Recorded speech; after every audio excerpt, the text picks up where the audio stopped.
উৎসবের অঙ্গনে আজ সবার আমন্ত্রণ।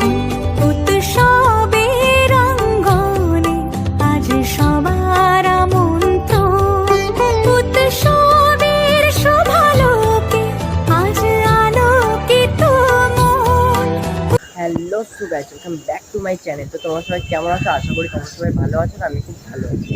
তো কলকাতায় কিন্তু দুর্গাপুজো শুরু হয়ে গেছে, মানে বাসন্তী দুর্গাপুজো কিন্তু শুরু হয়ে গেছে। তোমাদের আগের ভিডিওতে দেখিয়েছিলাম যে কুমোরটুলি বাসন্তী দুর্গা এবং অন্নপূর্ণার রঙের প্রস্তুতি। তো এবার চলে এসেছি বেলঘরিয়া আর সোদপুরের মধ্যে 5টা দুর্গাপুজোর মানে বাসন্তী দুর্গাপুজোর ভিডিও নিয়ে। চলো বেশি কথা বাড়াবো না, শুরু করা যাক। আর যারা আমার চ্যানেল আমি দেব, আর তোমাদের ইউটিউবার শোনা ইউটিউব চ্যানেল, চলো শুরু করা যাক।